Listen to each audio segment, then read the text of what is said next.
برجو من سيادتك الصناعة المصرية. مفيش تكنولوجيا عندنا أو مكن نستورده لو مفيش في مصر، أو ما نقدرش نعمله نستورده من بره. نستورده من بره تكنولوجيا تعمل كل ما هو مصر عايزاه، إذا كان من لبس ملابس، إذا كان من عربيات، إذا كان من أكل أو شرب. أتمنى من حضرتك إن كنتوا توطنوا الصناعة المصرية في مصر. هيفيدنا كتير جدا، هيفيدنا كتير جدا، هينقذ الجنيه اللي غرق ومش عايز يطلع. عملتنا ملهاش قيمة.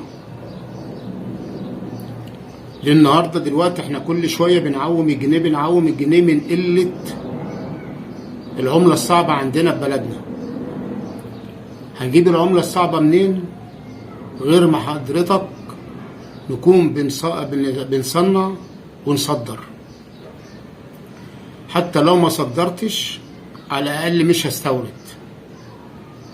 هوفر القرشين اللي بيجولي من قناة السويس، اللي بيجولي من السياحة، اللي بيجولي من الناس اللي بتسافر بره.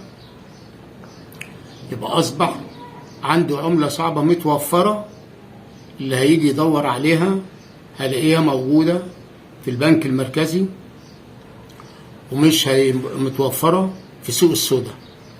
مش هيبقى عندنا سوق سودا خالص. لو احنا عملنا الصناعة فعلا صح، وفرنا لمؤاخذة الاستيراد، بقينا نصدر، هنوفر العملة بتاعتنا، والجنيه بتاعنا هيبقى ليه قيمة. النهاردة الواحد معاه 1000 و2 و3 ملهمش قيمة، ملهمش قيمة خالص. لأساسا تعويم الجنيه ضرنا، تعويم الجنيه ضرنا. بفرض النظر كان ده قرار صح أو غلط، فرض النظر كان قرار صح أو غلط. أنا عشان ما اديش فرصة للبنك المركزي إن هو يعوم الجنيه التاني مرة تالتة أو رابعة أو خمسة، أنا لازم أوفر له دولارات. أوفر له دولارات بإيه؟ بالصناعة. عملت فيديو قبل كده بخاطب محافظ البنك المركزي في سبيل اللي احنا هنوفر بالطريقة دي. وطبعا دي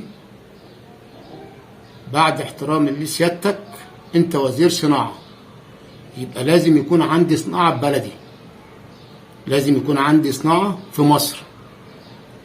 ولو وفرت الصناعة في مصر هتوفر العملة الصعبة للمحافظ البنك المركزي، وهتوفره للدولة، وهتوفره للشعب.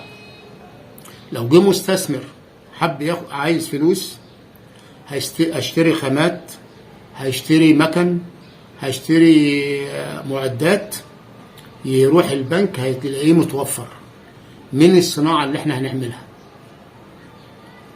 وتشجعوا المستثمرين ورجال الأعمال عشان نوفر وقت ونلحق الناس اللي سبقتنا. ده نداء مني ليك بعد إذن سيادتك، وأتمنى إن يتحقق. أنا حاسس إن في ابتدت مصر دلوقتي بتتحرك، بتعمل الصناعة بس بطيئة. ممكن يكون في مصنع 2 3 4 10 20. إحنا عايزين أكتر من كده بكتير. عايزين مئات المصانع، عايزين ألوفات المصانع.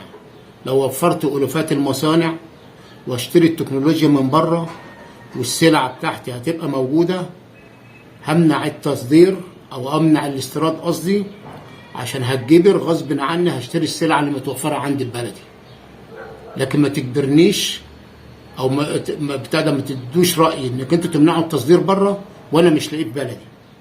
وفروا لي الخامات في مصر، أو أي حاجة أنا محتاجها. إذا كنت محتاج عربيات، محتاج تليفونات، محتاج موتوسيكلات، محتاج أكل، محتاج شرب، محتاج اي حاجه، حتى المعلبات الاقيها متوفره هنا في مصر. بعد كده تمنع لي الاستيراد، قصدي تمنع لي الاستيراد، مش هستورد بقى وعندي موجود.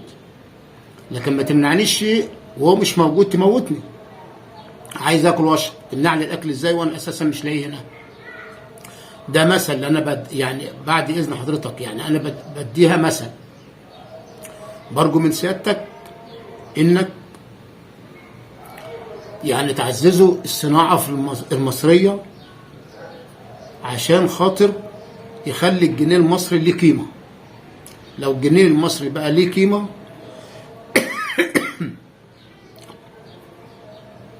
لو الجنيه المصري ليه قيمه، هعرف حضرتك اشتري بالمبلغ اللي انا بقبضه، يبقى الجنيه ليه قيمه عندي.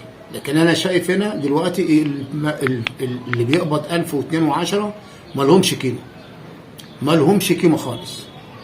حتى لو هتديني 20000 جنيه، ما انت بتعون، هتديني 30 بتعون، بتديني 40 بتعون، ما لهمش قيمه، لان اصلا بتقل لي المبلغ اللي في ايدي.